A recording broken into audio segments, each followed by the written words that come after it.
അസ്സലാമു അലൈക്കും. നമുക്കിന്നേ എളുപ്പത്തിലൊരു ഉന്നക്കായ ഉണ്ടാക്കി നോക്കിയാലോ. അപ്പോൾ അതിന് വേണ്ടി 2 നേന്ത്രപ്പഴം എടുത്തിട്ട് നമുക്ക് ആവിയിൽ വേവിച്ചെടുക്കണം കേട്ടോ. വെള്ളത്തിലിട്ട് വേവിക്കാതെ ആവിയിൽ വേവിച്ചെടുക്കുക.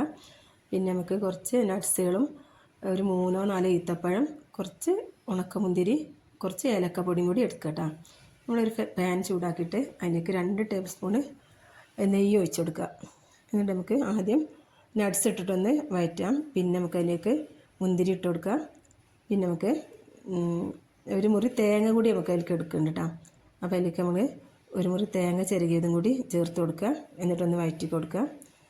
ഇനി നമുക്ക് അതിലേക്ക് ഈത്തപ്പഴം ഇട്ട് കൊടുക്കണം കേട്ടോ. ചെറിയ പീസായിട്ട് മുറിച്ച് വെച്ച ഈത്തപ്പഴം ഇട്ട് കൊടുക്കുക. പിന്നെ ഞാൻ എല്ലാ സ്നാക്ക് ഉണ്ടാക്കുമ്പോഴും കുറച്ച് ഉപ്പ് ചേർക്കാറുണ്ട് കേട്ടോ. നിങ്ങൾക്ക് വേണമെങ്കിൽ ചേർത്താൽ മതി, അല്ലെങ്കിൽ സ്കിപ്പ് ചെയ്യാം. പിന്നെ നമുക്കതിലേക്ക് ഏലക്കപ്പൊടിയും കൂടി ചേർത്തിട്ട് നന്നായിട്ടൊന്ന് വഴറ്റി കൊടുക്കട്ടെ. അധികം കരിഞ്ഞു പോകാത്ത രീതിയിൽ ചെറിയ തീയിലൊന്ന് നന്നായി വഴറ്റിയെടുക്കുക കേട്ടോ. ഇത് നമുക്കിന്നിപ്പോൾ എല്ലാ ദിവസവും നമ്മൾ എരിവുള്ള പലഹാരങ്ങളെല്ലാം ഉണ്ടാക്കാറ്. ഇന്ന് നമുക്ക് ഒരു മധുര പലഹാരം, ഇന്നിപ്പോൾ 27 അല്ലേ. അപ്പോൾ പിന്നെ നമുക്ക് അതിലേക്കൊരു ടേബിൾ സ്പൂണ് പഞ്ചസാര കൂടി ചേർത്ത് കൊടുക്കണം കേട്ടോ. മധുരം അധികം വേണ്ടാത്തവർക്ക് ഈത്തപ്പഴത്തിൻ്റെ മധുരം തന്നെ ഉണ്ടാവും.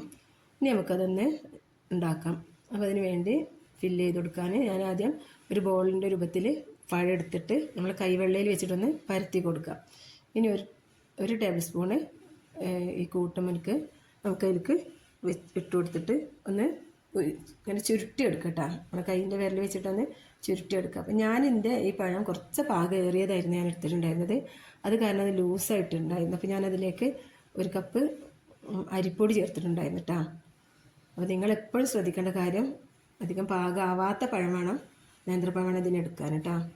നമുക്കിതൊന്ന് എണ്ണ ഒഴിച്ചിട്ട് ഓയിൽ അല്ലെങ്കിൽ വെളിച്ചെണ്ണ ഒഴിച്ചിട്ട് ഒന്ന് ചൂടായി വരുമ്പോൾ നമുക്ക് പെട്ടെന്ന് ഇതൊന്ന് ഫ്രൈ ചെയ്തെടുക്കാം. എളുപ്പത്തിൽ നമുക്കിത് വേവിച്ചെടുക്കാൻ പറ്റും. പഴമൊക്കെ ഓൾറെഡി വെന്തത് കാരണം കൂടുതൽ ടൈമൊന്നും വേവിക്കേണ്ട ആവശ്യമില്ല. 2 ഭാഗം ഒന്ന് മറിച്ചിട്ട് കൊടുത്താൽ മതി കേട്ടോ. നല്ല ടേസ്റ്റായിട്ട് തന്നെ ഉള്ളൊരു സ്നാക്കാണിത്. എന്നും നമ്മൾ എരിവുള്ള പലഹാരങ്ങൾ തന്നെയല്ലേ ഉണ്ടാക്കാറ്. ഇന്ന് കുറച്ച് വെറൈറ്റി ആയിക്കോട്ടെ. അപ്പോൾ നമ്മൾ ഉന്നക്കായ നല്ല പെർഫെക്റ്റ് ആയിട്ട് തന്നെ വന്നിട്ടുണ്ട്. കുറച്ച് ഒരു ലൂസായിട്ടുണ്ടായിരുന്നു പഴം, ഞാനത് ഉടച്ച്